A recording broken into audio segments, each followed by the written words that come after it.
Nós vamos falar da família como a base da igreja.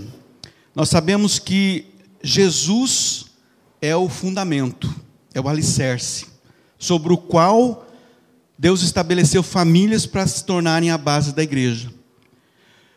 O alicerce, ele nunca vai se mover do lugar, porque Jesus é a nossa rocha, amém?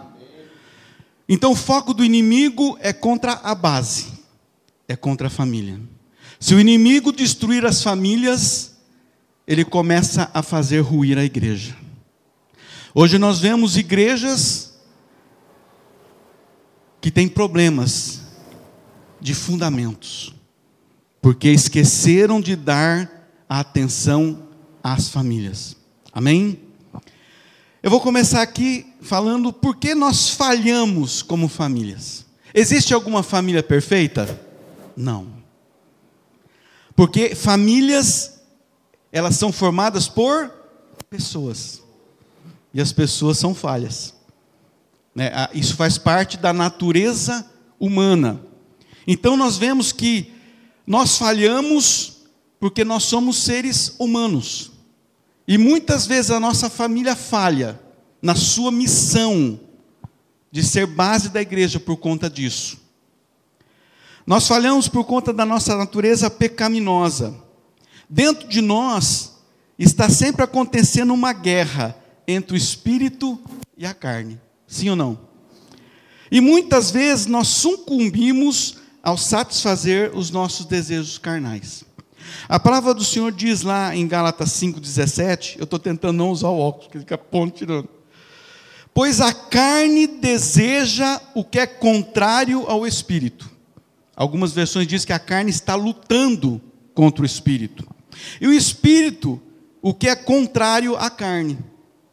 Eles estão em conflito, eles se opõem um contra o outro, de modo que vocês não fazem o que desejam.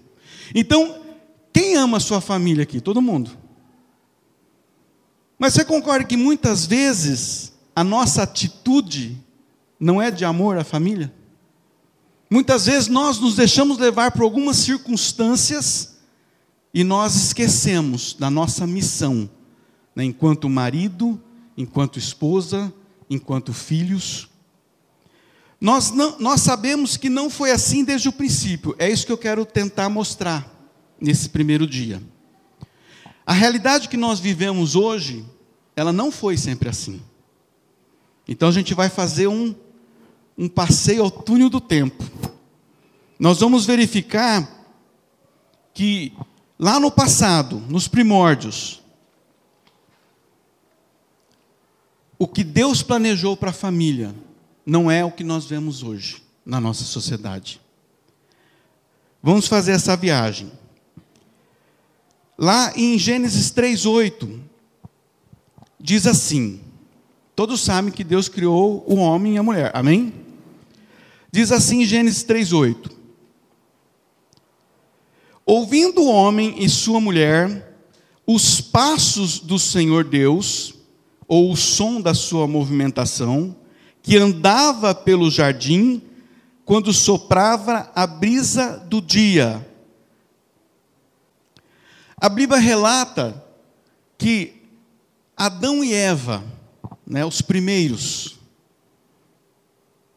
eles tinham acesso irrestrito à presença de Deus.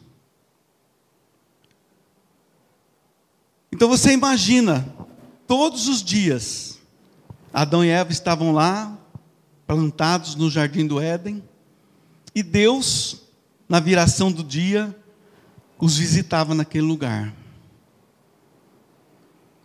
para compartilhar seus sonhos, seus projetos, para ensinar ao homem e à sua mulher como que eles se encaixariam nesse projeto que Deus tinha para eles.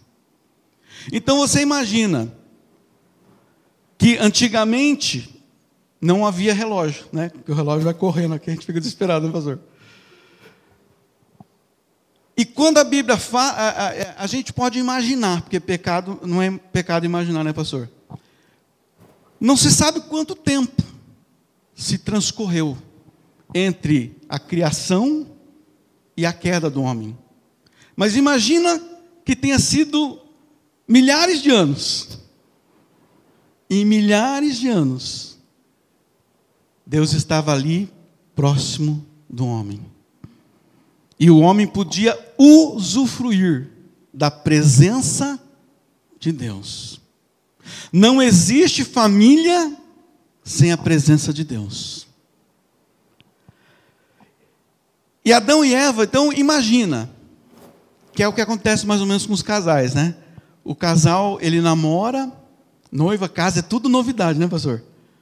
Eu vou comemorar 30 anos de casado, em janeiro. Mas nem por isso eu enjoei da minha esposa. Nem por isso eu deixei de ter prazer ao estar do lado dela. Até porque a gente fica 24 horas juntos, né? A gente dorme junto, a gente almoça quase sempre junto, ela trabalha na mesma sala que eu. É muito tempo junto. Então você imagina que Adão e Eva, eles tinham esse relacionamento com Deus. O problema é que quando vai passando o tempo, isso pode cair na rotina. Você começa a se acostumar.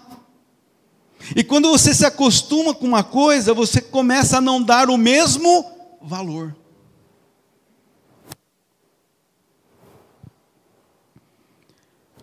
Deus era tão disponível que Ele deixou de ser especial. Aí nós podemos falar, né? Puxa vida, né? Mas nós estamos falando lá de Adão e Eva. Mas a presença de Deus hoje, ela não é disponível para nós? Sim ou não? É disponível.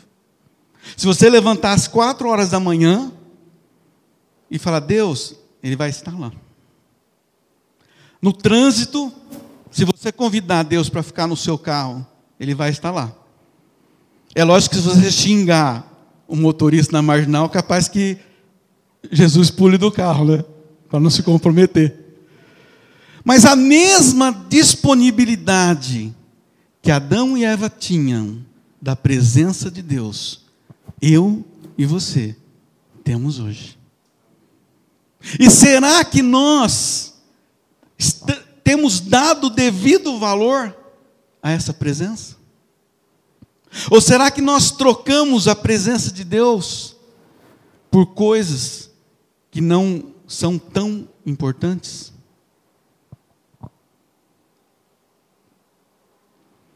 Em Gênesis 2,18 diz assim: então o Senhor Deus declarou, não é bom que o homem esteja só. Eu não gosto dessa tradução. Porque como que alguém que está com Deus pode ter solidão? Né? Nós sabemos que Deus primeiro criou o homem, amém? Ele criou do pó da terra. Depois Ele criou a mulher, né? Que é a costelinha do Adão. Né? A mulher é a nossa costelinha. Então, eu tenho uma tradução que eu acho interessante aqui, é dessa Bíblia, né, irmãos? Se alguém estiver dormindo aí, eu já jogo a Bíblia, né? Que diz assim: não é bom que o homem viva sem a companhia de um semelhante. Porque o homem em momento algum estava só, porque ele estava do lado de Deus. Como que pode ter solidão ao lado de Deus? Ele só não achava alguém que fosse semelhante a ele. Todo mundo sabe da passagem em que Deus permitiu ao homem colocar o nome de todos os animais, né? Chamou a girafa e o girafo, né? O boi e a vaca. E na verdade, Deus percebeu que entre os animais não havia ninguém que fosse semelhante ao homem. Por isso Deus planejou, na formação da mulher, que se une ao seu homem, montar a família. No processo de criação, por um período que não temos como precisar, o homem esteve só, né, sem a sua companheira. E recebera do Senhor algumas atribuições, orientações e ordenanças. Então vamos imaginar, Deus criou o homem, e no Éden só havia quê? Deus e o homem. Mais nada.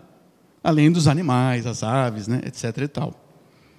O Senhor Deus colocou o homem no jardim do Éden para cuidar dele e cultivá-lo. Então Deus deu ao homem uma missão inicial. E é interessante que o verbo cuidar, ele denota o quê? Que Adão tinha a responsabilidade de garantir a preservação do jardim com segurança. Isso é cuidar.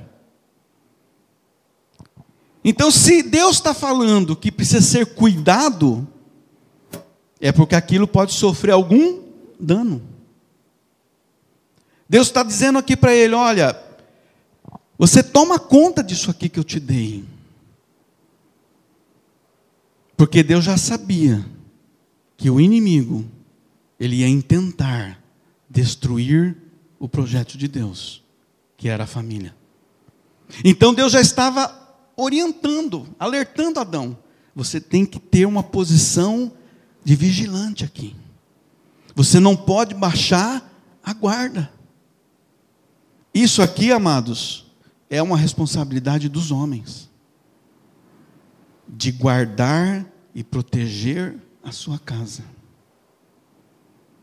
É muito triste nós vermos homens que são ativos na igreja, mas que não cuidam da sua casa.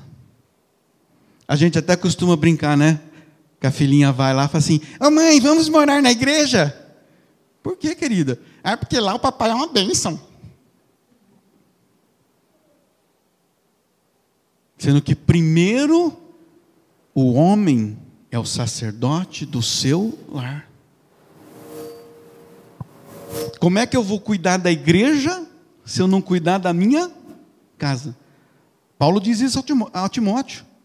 É uma das exigências daqueles que presidem na igreja. Primeiro, cuidar da sua casa. Além de cuidar, ele precisava cultivar o jardim. Deus estava querendo mostrar para Adão que quando você cultiva algo, o que é cultivar? É plantar de maneira adequada. Isso é cultivar. E para isso você precisa escolher as melhores sementes. Deus estava ensinando para Adão que a vida é feita de escolhas. Tem uma lição de um curso que a gente ministrava, Casados para Sempre, que chama Semeando e Colhendo. A Bíblia diz que tudo que o homem plantar, ele vai colher. Tudo que nós plantarmos, nós vamos colher. Então Deus estabelece princípios. Olha, Adão, você precisa aprender a escolher as sementes. Porque o que você plantar, você vai colher. Tem até aqui é um texto que a gente usa bastante, chama A Loja de Deus. Quem conhece? Então eu vou ler porque é interessante. A Loja de Deus. Caminhando pela rua, vi uma loja que se chamava A Loja de Deus. Entrei na loja e vi um anjo no balcão. É a loja de Deus, né? Maravilhado lhe perguntei: Santo anjo do Senhor, o que vendes?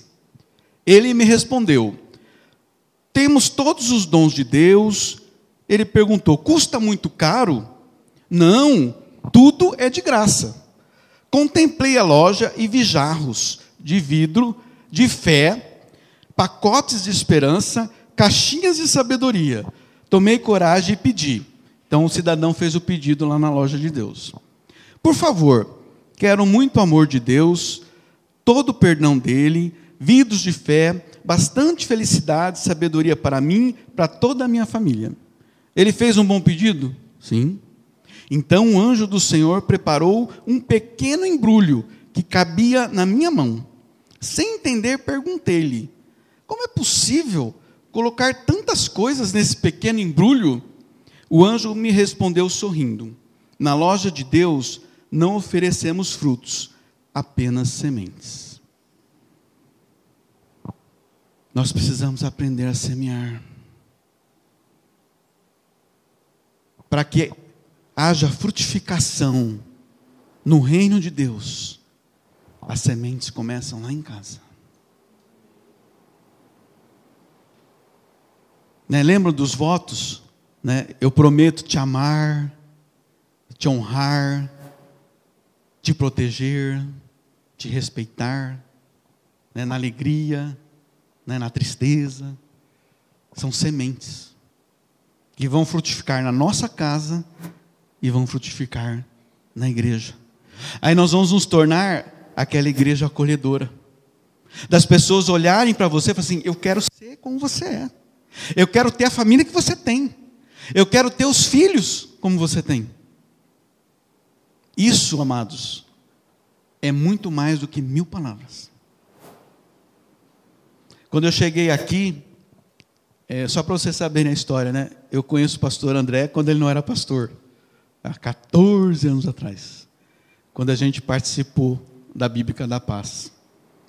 E quando a gente se encontrou, vocês não imaginam a alegria do meu coração, de ver que ele conseguiu construir a família dele, debaixo daquilo que Deus planejou. De ver os filhos dele aqui, que amam a Deus. O meu maior desejo, pastor, é que os meus filhos amem a Deus mais do que qualquer coisa. É mais do que um diploma, é mais do que eles trabalharem numa multinacional, é mais do que eles terem um carro importado. Esse é o único legado que eu queria deixar para eles. Glória a Deus. Você está entendendo? Deus transmitiu a Adão também ordenanças. Ele falou lá, em Gênesis 2, 16, 17. O Senhor Deus ordenou ao homem: coma livremente de qualquer árvore do jardim. Então, Deus estava inculcando em Adão que ele era um ser livre. Quando as pessoas às vezes acham que você vem para Jesus, você não pode fazer nada. Não, você pode fazer tudo. Quando você estava no mundo que a gente era preso, que era escravo. Hoje nós somos livres. E quando Deus ordena, traz uma ordenança para Adão, a primeira coisa que ele fala: você é livre. Mas não coma da árvore do conhecimento do bem e do mal. Porque do dia em que dela comer, certamente você morrerá. Deus estabeleceu limites ao determinar que a liberdade do homem não podia ultrapassar a restrição que ele lhe havia imposto. Limites, amados. A nossa vida precisa de limites. Na nossa casa precisa haver limites. Eu sou livre, mas eu não posso exacerbar dessa liberdade que eu tenho, nem em Deus. Tudo me é lícito, mas nem tudo me convém. Isso começa lá na minha casa. Deus estava ensinando Adão a depender dele e confiar cegamente nele, e assim colher os frutos da obediência. Ele também lhe deu algumas orientações que deveriam nortear a sua vida como família. Vamos vê-las. Adão teria que ter disposição em dar. Jesus disse que melhor é dar do que receber. Lá em Gênesis 2:23 ele diz assim: disse então o homem: esta sim é osso dos meus ossos, quando a mulher foi criada, carne da minha carne, ela será chamada mulher, porque do homem foi tirada. Para que houvesse uma família, primeira coisa, o homem teve que dar. Eu tenho que estar pronto a dar. Eu tenho que estar pronto a ceder. Para que a minha família seja uma bênção. E essa bênção que é a minha família, seja uma bênção na igreja.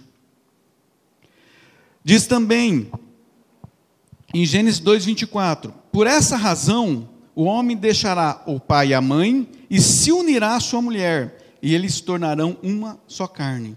O objetivo de Deus é que entre Adão e Eva houvesse aquilo que o pastor falou semana passada: unidade. Unidade. Unidade não quer dizer que eles eram idênticos, mas quer dizer que eles compartilhavam de um mesmo propósito. Eles tinham uma mesma missão. Eles seriam a família para abençoar toda a terra. Diz também, nesse versículo, que eles se tornarão uma só carne. Isso quer dizer o quê? Que eles precisariam estar juntos. Que eles precisariam lutar para manter essa unidade. E diz aqui também, na verdade, irmãos, essa unidade que Deus criou no casamento foi para tornar o ambiente da família um ambiente seguro, inclusive para a gente errar. Por isso que na família tem que haver sinceridade e transparência. Nós temos que ter abertura de poder sermos nós mesmos. E com isso, eu vou ser na igreja aquilo que realmente eu sou. Eu não vou precisar ser uma pessoa, disfarçando, tentando ter uma máscara, que a qualquer momento pode cair. Mas eu preciso cultivar isso na minha casa. A investida do inimigo contra a família, que é o maior projeto da criação de Deus, começou lá em Gênesis 3. Diz a Bíblia: ora, a serpente era o mais astuto de todos os animais que o Senhor Deus tinha feito. Ela perguntou à mulher: foi isto mesmo que Deus disse? Não comam de nenhum fruto das árvores do jardim? Então vamos recapitular. Quando Deus deu uma ordem para que o homem pudesse comer de todos os frutos, menos da árvore do conhecimento do bem e do mal, a mulher ainda não existia. Ok? Então Deus deu uma ordem para o homem. Então o homem foi responsável em transmitir essa ordem para a mulher. Ok? Só para a gente entender. A serpente, que é o inimigo, como ele é astuto, o que ele imaginou? Se eu for falar com Adão, ele recebeu uma ordem direta de Deus. A hora que eu falar para ele, o que eu estou dizendo aqui, não comam de nenhuma fruta do jardim, Adão vai falar: opa, não foi isso que Deus me disse. Então ele foi usar aquilo que a gente chama do telefone sem fio. Ele sabia que ele teria mais chance de confundir a mulher. Agora, por que a serpente iniciou o diálogo com a mulher? Onde que estava Adão?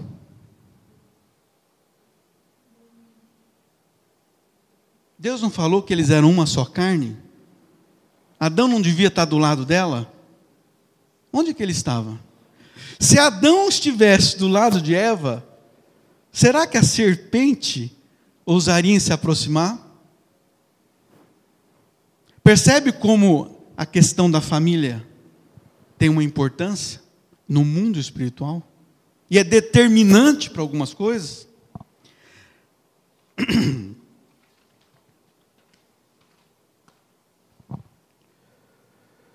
É o que nós chamamos de ruídos de comunicação.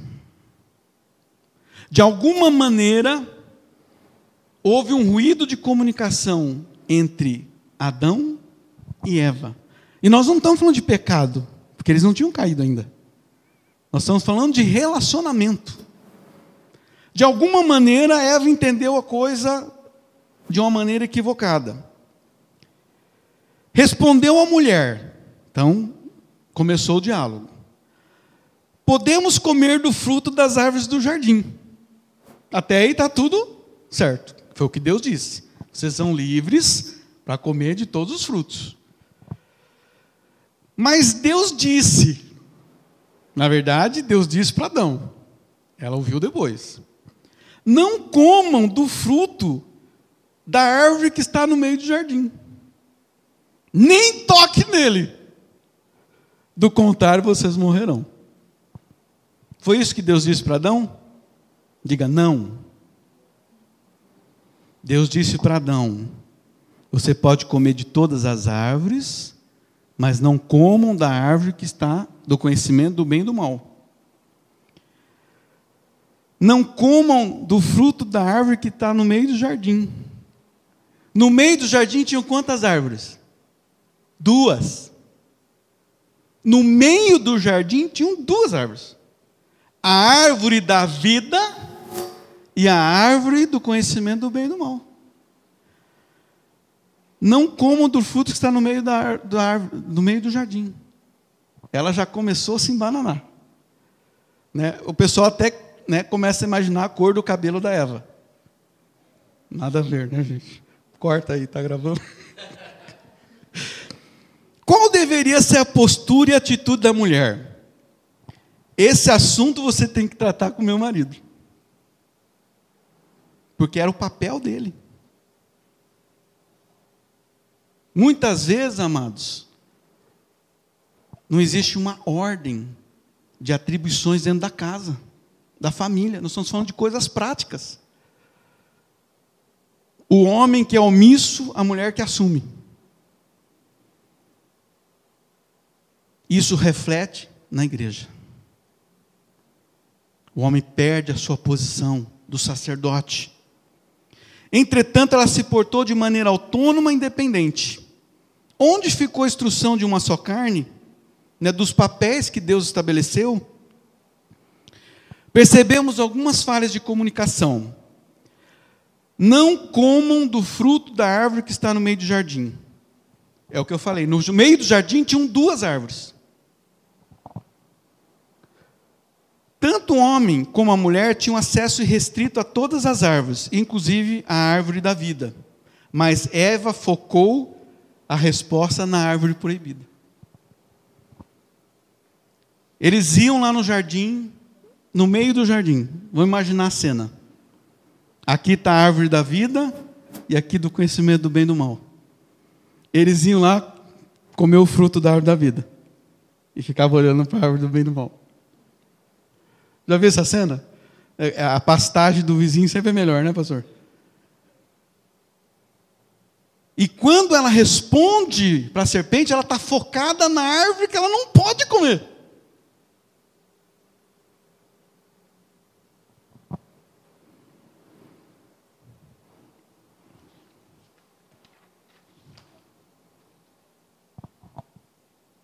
Ainda disse, né, nem tocareis nele. Deus não falou que não podia tocar, só não podia comer. A serpente se utilizou dos questionamentos internos de Eva. Vamos imaginar a cena. Não faz de conta que eu sou a Eva, não. Tá? Ela pegando o fruto lá da árvore da vida e olhando para outra. Por que eu não posso comer aquela? Por que eu não posso? Por que eu não posso, pastor? Por que eu não posso olhar para a mulher do outro? Por que eu não posso roubar? Por que eu não posso... Porquês. É só Eva que tinha questionamento dentro de si? Todos nós temos.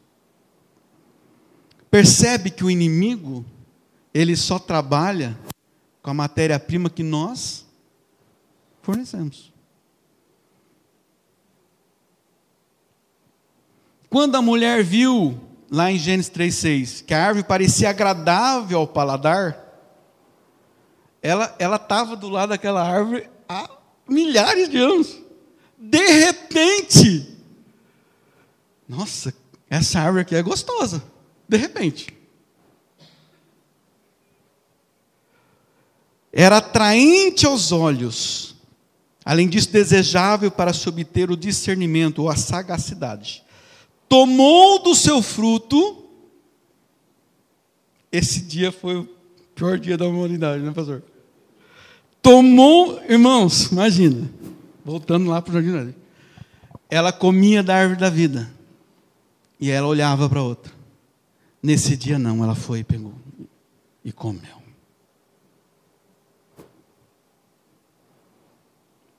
E o deu ao seu marido, que comeu também.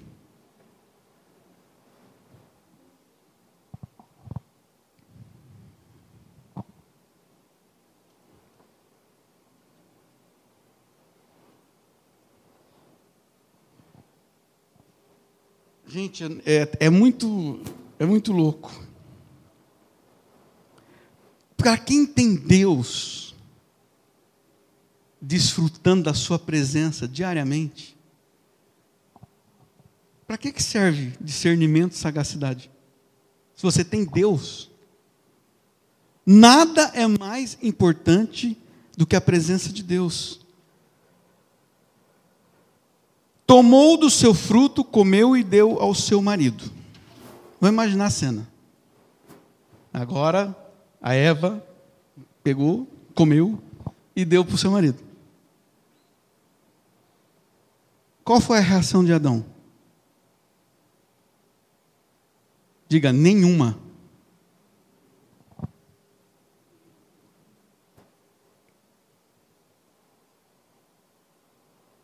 Ele não questionou, mas que fruto que é esse? Por que você comeu esse negócio? Oh, eu não falei para você que nada, diálogo zero.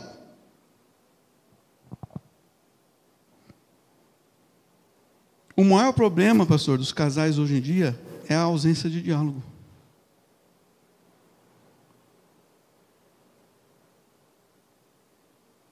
Isso reflete na igreja. Quantas vezes você tem um problema de conflito em casa? O último lugar que você quer ir na sequência é para a igreja, né? Às vezes chega com aquela cara, né? Só aconteceu comigo isso. Eu sei que com vocês e o pessoal lá do Alasca, né? Que eu sempre falava isso, né? Isso não acontece aqui, é só no Alasca. Porque falta diálogo, falta comunicação. Hoje, amados, além de não valorizarmos a presença de Deus, às vezes a gente não valoriza a esposa, os filhos, de ter um tempo com eles, né, e fazer com que aquele tempo tenha valor.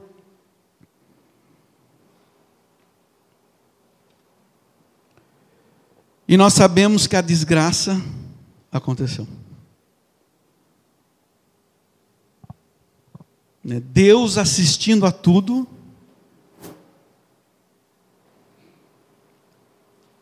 porque Ele esperava que Adão tivesse uma atitude diferente. Mas Adão simplesmente foi omisso diante da oferta de Eva. Comeu e acabou. E perguntou. Aí nós sabemos, né, da passagem, que Deus, como Ele sempre fazia, andando pelo jardim, procura Adão. E Adão se esconde de Deus. Quem disse que estava nu, disse Deus? Você comeu do fruto da árvore ao qual proibi de comer? Disse o homem.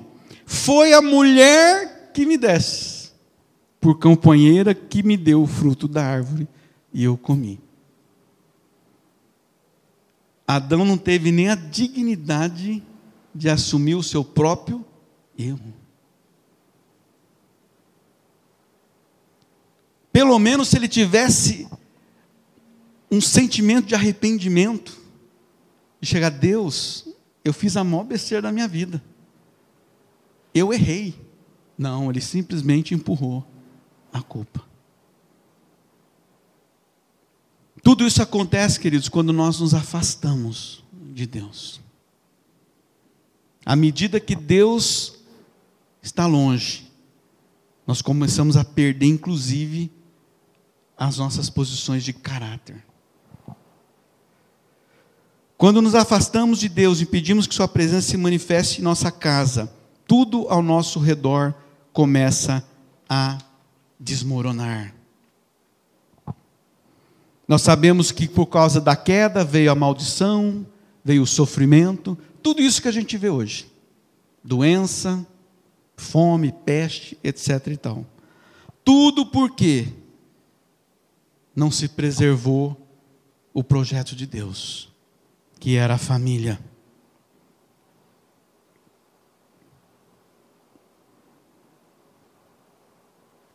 O inimigo está nos observando, da mesma forma como foi no Jardim do Éden. Está procurando pequenos espaços em nossas vidas, para sutilmente contaminar o nosso coração, dominar a nossa mente com as suas mentiras. O que o inimigo quer hoje é destruir a família. É transformar a verdade de Deus numa mentira. E transformar a mentira dele numa verdade.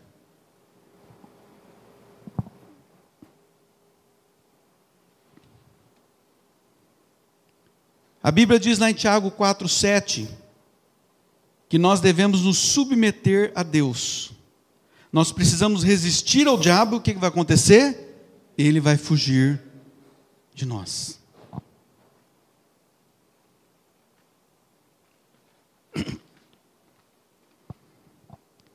Agora, olhando para tudo que aconteceu lá no Éden, não tem muito a ver com a nossa vida hoje? O diabo tenta nos distrair, tenta roubar o nosso tempo, tenta com que nós valorizemos coisas em detrimento da outra, coisas que às vezes ocupam o lugar de Deus na nossa vida.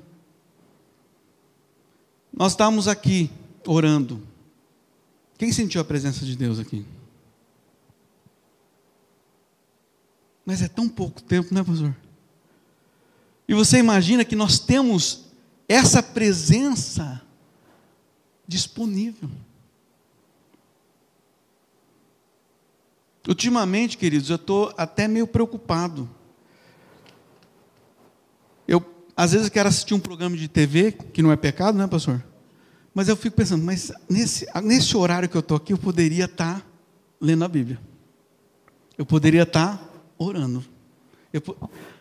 Porque o Espírito Santo de Deus, se nós deixarmos, ele começa a nos atrair. Você começa a sentir saudade. Eu não vi a hora de estar aqui. Não porque eu ia ministrar. Porque é um momento em que, como igreja, nós desfrutamos da presença de Deus. E às vezes o nosso dia, tão corrido, né, pastor? Você fica alucinado. 10 mil coisas para você fazer. Então quando você chega aqui, você fala, esse é o meu Jardim do Éden. Em que eu posso usufruir, né, de ter o privilégio da presença de Deus. O Jardim do Éden é a nossa casa. Nós precisamos pedir ajuda ao Senhor para diariamente escolher exclusivamente os frutos da árvore da vida. Então você imagina que a sua casa é o Jardim do Éden. No Jardim do Éden, lá no meio, sempre vão haver duas árvores. A árvore da vida e a árvore do conhecimento do bem e do mal. A árvore da vida me aproxima de quem? De Deus. A árvore do conhecimento do bem e do mal me afasta de Deus. Diariamente eu preciso escolher comer do fruto da árvore da vida. É uma escolha, querido, que nós fazemos todos os dias. Quando eu escolho não pecar, eu estou comendo da árvore da vida. Quando eu escolho falar mal de alguém, eu estou comendo do fruto da árvore do bem e do mal. Quando eu escolho ser fiel à minha esposa, eu estou comendo da árvore da vida. Quando eu escolho o outro lado, está dando para entender? Eu preciso fazer essa escolha diariamente. Na minha casa, no meu trabalho. Eu vi o testemunho do Fernando, né? Que lindo, né? Eu vou passar o deserto, mas eu vou ser fiel. Porque, amados, é fácil resolver problemas. Eu poderia estar morando, né, numa mansão, embora eu adore minha casa. Mas tudo que vem fácil, vai embora fácil. Não é isso que Deus tem para nós. Nós precisamos valorizar aquilo que tem valor. E o que Deus quer para nós, amados, é que nós tenhamos essa comunhão. E isso começa na nossa casa. O meu compromisso com o Senhor hoje, nessa primeira ministração, e que é a proposta para a igreja, é que você chame a presença de Deus para a sua casa. Não importa se a árvore do conhecimento do bem e do mal vai estar ali do seu lado. Não é porque o pecado está correndo ali, querendo, eu vou ficar firme naquilo que Deus preparou e tem propósito para mim. Amém? É isso que nós precisamos. Eu consigo isso sozinho? Não. Eu preciso da ajuda do Espírito Santo de Deus. Amém?